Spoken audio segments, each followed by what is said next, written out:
আসসালামু আলাইকুম আরহামাতুল্লাহ। সম্মানিত শ্রোতাবৃন্দ, আশা করি আল্লাহ তালার অশেষ রহমতে আপনারা সবাই ভালো আছেন এবং সুস্থ আছেন। হাজির হলাম আবু বকর রাদিয়াল্লাহু তাআলা আনহু এর জীবনী পর্ব ৭ নিয়ে। ইতিমধ্যে আবু বকর রাদিয়াল্লাহু তাআলা আনহু এর জীবনী নিয়ে ৬টি পর্ব আমাদের চ্যানেলে আপলোড করা হয়ে গেছে। যারা এখনো পর্যন্ত সেই ৬টি এপিসোড দেখতে পারেননি তারা এখনই দেখে আসুন। আজকে আমরা আলোচনা করব আবু বকর রাদিয়াল্লাহু তাআলা আনহু এর জীবনী পর্ব ৭ নিয়ে। তো চলুন শুরু করা যাক। আবু বকর রাদিয়াল্লাহু তাআলা আনহু এর খেলাফতকালে একে একে ৫ জন ব্যক্তি নবুয়তের দাবি করে বসল। এদের প্রায় সবাই নিজেকে নবুয়তের অংশীদার বলে দাবি করত।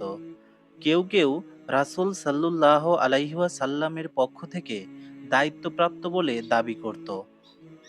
মুসাইলামাও শুরুতে নিজেকে নবুয়তের অংশীদার দাবি করত, কিন্তু যখন তার আশেপাশে উল্লেখযোগ্য পরিমাণ লোকজন সমবেত হলো, খুব দ্রুত এক বিশাল বাহিনীর মালিক হয়ে উঠল, তখন সে নিজেকে স্বতন্ত্র নবী দাবি করল। এই প্রতারক ইবাদতের মাঝে ইচ্ছেমতো হ্রাস করতে লাগলো।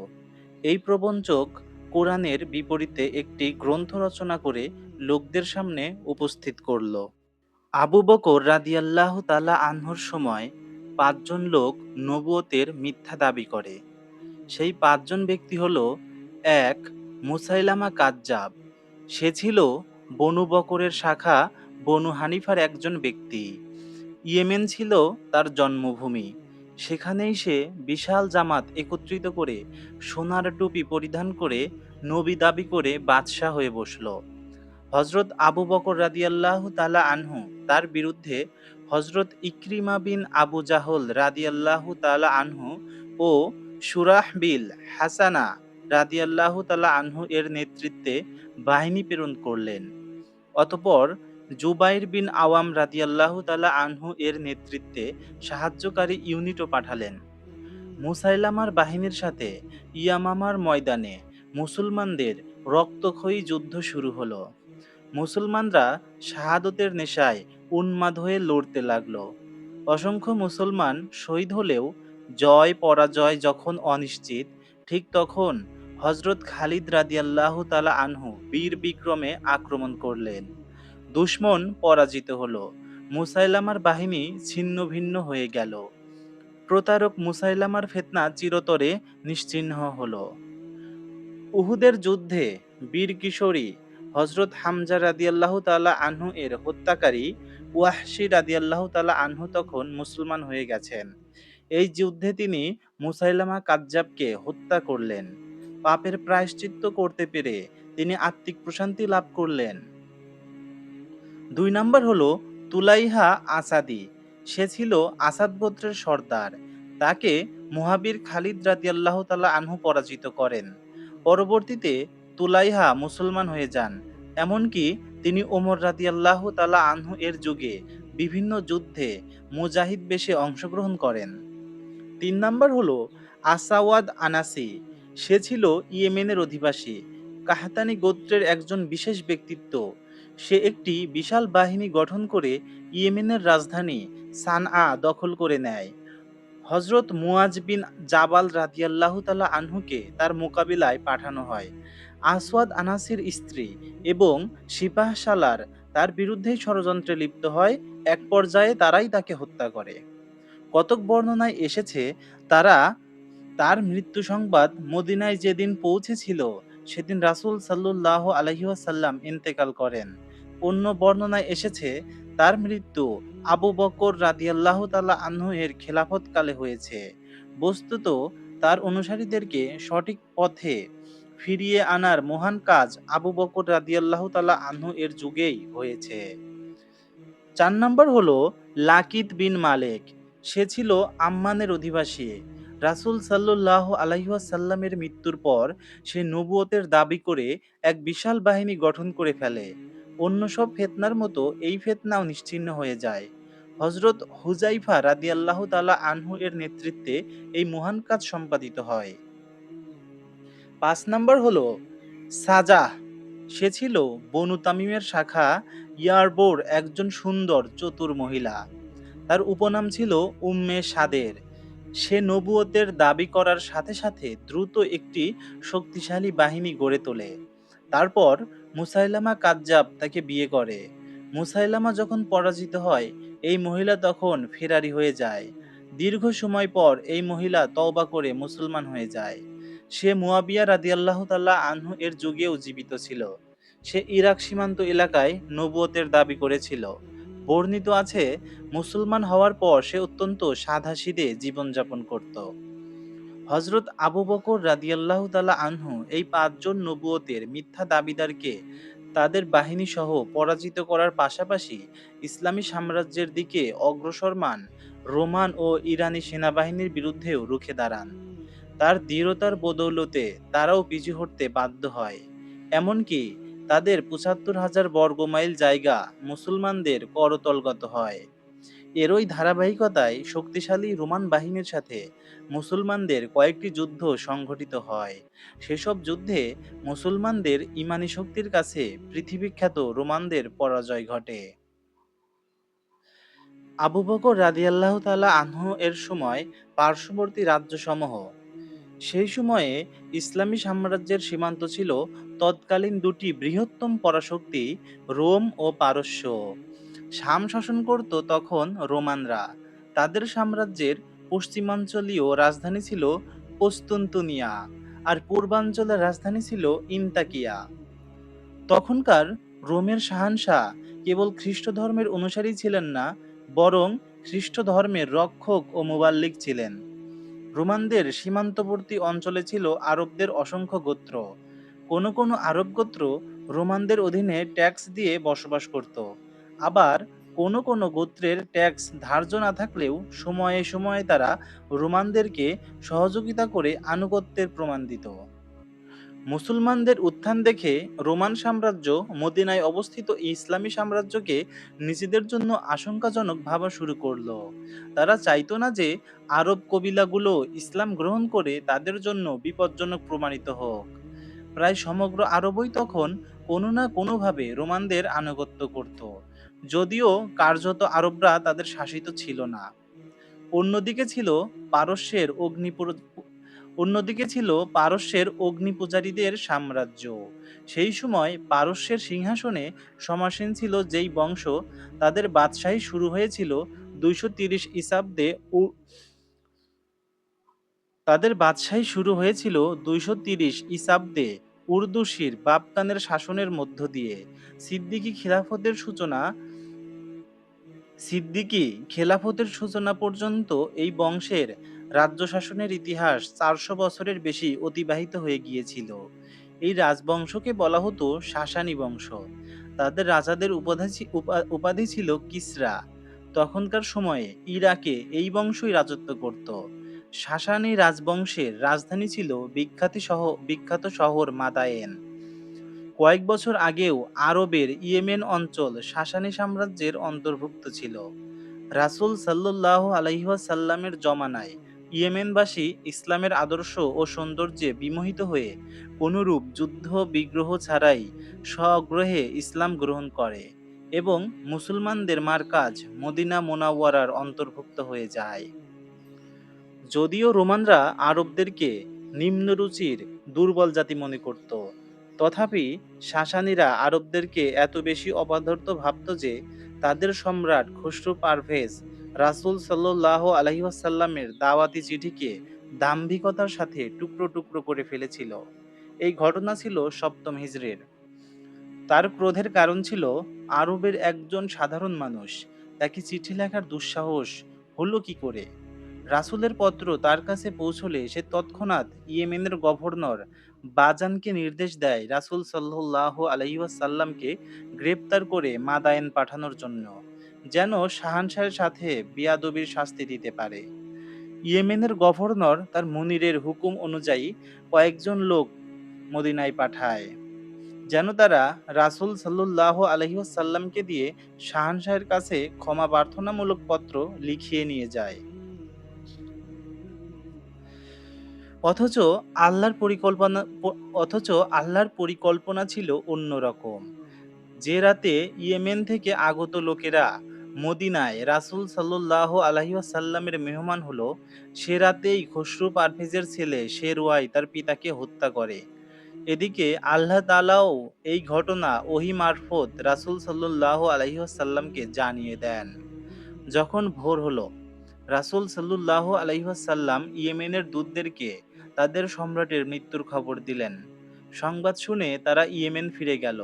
খসরু পারভেজের মৃত্যুর পর সাসানী সাম্রাজ্য অভ্যন্তরীণ বিবাদে জড়িয়ে পড়ল। শাসন ক্ষমতার জন্য নিজেরাই যুদ্ধে লিপ্ত হলো। এতে শাহী বংশের বহু লোকের মৃত্যু হলো।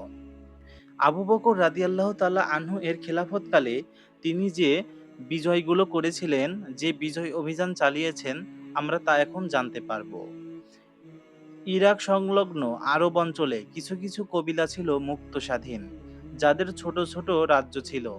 সাসানী সাম্রাজ্যের অধীনে এই ছোট ছোট রাজ্যগুলো আন্তদেশীয় রাজ্যের মর্যাদা রাখত। ইতিমধ্যে ইয়েমেনের বনু বাকরের সর্দার মুসান্না বিন হারিসা রাদিয়াল্লাহু তাআলা আনহু মুসলমান হয়ে গেছেন। তিনি আবু বকরের শাসনামলে সাসানী সাম্রাজ্যের শত শত বছরের অত্যাচার থেকে আরব কবিলাগুলোর মুক্তির জন্য জিহাদ শুরু করেন। স্বগোত্রীয় ১,০০০ যোদ্ধা নিয়ে বীর বিক্রমে লড়াই করতে থাকেন। তিনি অল্প স্বল্প সৈন্য নিয়েই দুশমনের মোকাবেলায় বুক টান করে দাঁড়ান। ফলে ইরানি ফৌজও মহাযুদ্ধের দামামা বাজায়। বীর মুসান্না ছুটে আসেন মদিনায়। তিনি সিদ্দিকে আকবর রাদিয়াল্লাহু তাআলা আনহু এর কাছে সাহায্যের আবেদন জানান। খলিফা খালিদ বিন ওয়ালিদ রাদিয়াল্লাহু তাআলা আনহুকে মুসান্না রাদিয়াল্লাহু তাআলা আনহু এর সাহায্যে মার্চ করার হুকুম দেন। এভাবেই শক্তিধর পারস্যের বিরুদ্ধে শুরু হয় বীর মুসলমানদের দুঃসাহসী অভিযান। রোমানদের বিরুদ্ধে অভিযান শুরু হয়েছিল ৮ হিজরিত মুতা যুদ্ধের মধ্য দিয়ে। রোমানদের বিরুদ্ধে অভিযান শুরু হয়েছিল ৮ হিজরিতে মুতা যুদ্ধের মধ্য দিয়ে। সপ্তম হিজরিতে রাসূল সাল্লাল্লাহু আলাইহি ওয়াসাল্লাম বিভিন্ন বাদশাহদের কাছে ইসলামের দাওয়াত দিয়ে বার্তা পাঠান। এরই ধারাবাহিকতায় বলকার হাকেম সুরাহবিল বিন আমরের কাছে চিঠি পাঠান। হযরত হারিস বিন উমাইর রাদিয়াল্লাহু তাআলা আনহু চিঠি নিয়ে বলকায় পৌঁছেন। সুরাহবিল রাসূল সাল্লাল্লাহু আলাইহি ওয়াসাল্লামের দূতকে হত্যা করে। সুরাহবিল ছিল রোমের কাইসারের অধীনস্থ শাসক। কোনো দূতকে হত্যা করা যে জঘন্যতম অপরাধ, তা সুরাহবিল ভালো করেই জানত। দূত হত্যার প্রতিশোধ নিতে মদিনা থেকে যে ঝড় উঠবে সে সম্বন্ধে সে মোটেও উদাসীন ছিল না। তাই সে তার মুনিব কাইসারে রোমের কাছে সাহায্যের জন্য আবেদন জানায়। কাইসার ১,০০,০০০-এর চেয়েও বেশি সৈন্যের এক বিশাল বাহিনী সুরাহবিলের সাহায্যে প্রেরণ করে। রাসূল সাল্লাল্লাহু আলাইহি ওয়াসাল্লাম দূত হত্যার প্রতিশোধ নিতে হযরত যায়েদ বিন হারিসা রাদিয়াল্লাহু তাআলা আনহুকে সেনাপতি করে ৩,০০০-এর এক বাহিনী প্রেরণ করেন। তারপর উভয় বাহিনী মুখোমুখি হয়। এক রক্তক্ষয়ী যুদ্ধ সংঘটিত হয়। এই যুদ্ধই ইতিহাসে মুতার যুদ্ধ নামে পরিচিত। এই যুদ্ধ পরপর ৩ জন মহান সাহাবী সেনাপতির দায়িত্ব গ্রহণ করে লড়াই করতে করতে শহীদ হয়ে যান। প্রথম সেনাপতি হযরত যায়েদ বিন হারেসা রাদিয়াল্লাহু তাআলা আনহু, দ্বিতীয় সেনাপতি হযরত জাফর তৈয়াব রাদিয়াল্লাহু তাআলা আনহু, তৃতীয় সেনাপতি হযরত আব্দুল্লাহ বিন রহা রাদিয়াল্লাহু তাআলা আনহু। যখন একে একে ৩ জন সেনাপতি শহীদ হয়ে গেলেন, তখন হযরত খালিদ বিন ওয়ালিদ রাদিয়াল্লাহু তাআলা আনহু নেতৃত্ব হাতে নিলেন। সমর কুশলী খালিদ রাদিয়াল্লাহু তাআলা আনহু এই বিশাল বাহিনীর মধ্য থেকে সব মুজাহিদকে নিরাপদে বের করে নিয়ে আসেন। এমনকি দুশমন তাদেরকে ধাওয়া করতেও সক্ষম হয়নি। এই কৌশলী যুদ্ধের ফলে রাসূল সাল্লাল্লাহু আলাইহি ওয়াসাল্লাম খালিদ রাদিয়াল্লাহু তাআলা আনহুকে সাইফুল্লাহ উপাধি দিলেন। সে সময় রোমান বাহিনী মদিনার দিকে অগ্রসর হওয়ার আর সাহস দেখায়নি। তবে তারা হিরাক্লিয়াসের নির্দেশে আরো বড় ধরনের যুদ্ধের প্রস্তুতি গ্রহণ করে। নবম হিজরির রজব মাস। মদিনায় প্রচুর দুর্ভিক্ষ, প্রচণ্ড গরম। রাসূল সাল্লাল্লাহু আলাইহি ওয়াসাল্লাম ২৩,০০০ সাহাবী নিয়ে ছুটে গেলেন শামের সীমান্তে। ইতিহাসে সেই যুদ্ধ তাবুক যুদ্ধ নামে পরিচিত। রাসূল সাল্লাল্লাহু আলাইহি ওয়াসাল্লাম সেখানে ২০ দিন অবস্থান করলেন। তিনি রোমানদের ভূমিতে প্রবেশ করে আক্রমণ করা সমীচীন মনে করলেন না। ওদিকে রোমান বাহিনীও অগ্রসর হয়ে যুদ্ধের দুঃসাহস দেখালো না। উভয় পক্ষ নিজ নিজ অঞ্চলে অবস্থান করার ফলে সেখানে আর কোনো সংঘর্ষ হয়নি। এই ২০ দিনের মাঝে ইলার খ্রিস্টান সর্দার ইউহান্না মুসলমানদের আনুগত্য গ্রহণ করে জিজিয়া দিতে সম্মত হয়। এমনইভাবে আরও দুটি খ্রিস্টান কবিলা জিরবা ও আদজা আনুগত্য কবুল করে নেয়। সেখান থেকেই রাসূল সাল্লাল্লাহু আলাইহি ওয়াসাল্লাম হযরত খালিদ রাদিয়াল্লাহু তাআলা আনহুকে দাওমাতুল জান্দালে উকাইদিরকে গ্রেফতার করে আনার জন্য প্রেরণ করেন। কারণ এই অঞ্চলে উকাইদিরই একমাত্র সর্দার যে মুসলমানদের বিরুদ্ধে যুদ্ধের প্রস্তুতি গ্রহণ করে।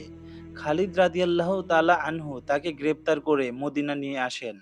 মদিনা থেকে উকাইদির আনুগত্যের হলফ করে ওয়াদা দেয় ভবিষ্যতে আর কোনো বিশৃঙ্খলা সৃষ্টি করবে না। কিন্তু উকাইদির তার অঙ্গীকার রক্ষা করেনি। আবু বকর রাদিয়াল্লাহু তাআলা আনহু এর জমানায় সে বিদ্রোহের শাস্তি পায়। ১১ হিজরিতে যখন রাসূল সাল্লাল্লাহু আলাইহি ওয়াসাল্লাম ইন্তেকাল করেন, তখন শাম সীমান্তের পরিস্থিতি ছিল নাজুক। রাসূল সাল্লাল্লাহু আলাইহি ওয়াসাল্লাম মৃত্যুর পূর্বে উসামা বিন জায়েদের নেতৃত্বে একটি বাহিনী শাম সীমান্তে প্রেরণের সিদ্ধান্ত গ্রহণ করে হুকুম জারি করেছিলেন। হযরত উসামা রাদিয়াল্লাহু তাআলা আনহু মদিনার বাইরে তাঁবু স্থাপন করেন। দিক দিগন্ত থেকে মুজাহিদ বাহিনী এসে তার পাশে সমবেত হতে থাকে। এই বাহিনী রওনা হওয়ার প্রাক্কালে রাসূল সাল্লাল্লাহু আলাইহি ওয়াসাল্লাম ইহধাম ত্যাগ করেন। রাসূল সাল্লাল্লাহু আলাইহি ওয়াসাল্লামের ইন্তেকালের পর আরবের বিভিন্ন গোত্র বিদ্রোহ করে বসে। মদিনার পার্শ্ববর্তী কয়েকটি কাবিলা মদিনায় হামলার জন্য প্রস্তুত হয়ে যায়। ফলে তখন প্রশ্ন উত্থাপিত হয় উসামা রাদিয়াল্লাহু তাআলা আনহু এর বাহিনী প্রেরণ করা না করা নিয়ে। অনেক বড় বড় সাহাবী মদিনার হেফাজতের কথা বিবেচনা করে উসামার বাহিনী প্রেরণ না করার পরামর্শ দেন। অধিকাংশ সাহাবাদের অভিমত এরূপই ছিল। তাদের সিদ্ধান্ত, তাদের সুপরামর্শ কোনো দিক থেকেই ভুল ছিল না। তথাপি সিদ্দিকে আকবর রাদিয়াল্লাহু তাআলা আনহু এর রায় হলো উসামা বাহিনীকে শাম সীমান্তে প্রেরণ করা হবে। তিনি বলেন, যে বাহিনী অভিযানে যাওয়ার নির্দেশ স্বয়ং রাসূল সাল্লাল্লাহু আলাইহি ওয়াসাল্লাম দিয়েছেন, আবু কুহাফার ছেলের দুঃসাহস কোথায় এই বাহিনীর পথ আটকায়? মদিনা থাকুক কিংবা ধ্বংস হয়ে যাক, খেলাফত থাকুক কিংবা বরবাদ হয়ে যাক, আল্লাহর রাসূল সাল্লাল্লাহু আলাইহি ওয়াসাল্লামের হুকুম বাস্তবায়িত হবেই। কসম ওই সত্তার যার হাতে আমার প্রাণ, যদি মদিনা বিরান হয়ে যায়, পাখি আমার পা ঠুকরে ঠুকরে খায়, তবুও স্বয়ং রাসূল সাল্লাল্লাহু আলাইহি ওয়াসাল্লাম যে বাহিনী রওনা করার হুকুম দিয়েছেন, আমি তাদেরকে কখনোই রুখব না, কখনোই না। সিদ্দিকে আকবর রাদিয়াল্লাহু তাআলা আনহু এর এই পাহাড়সম দৃঢ়তা দেখে অন্যান্য সাহাবীরা তাদের রায় থেকে প্রত্যাবর্তন করলেন। হযরত উসামা রাদিয়াল্লাহু তাআলা আনহু এর নেতৃত্বে বাহিনী রওনা হলো।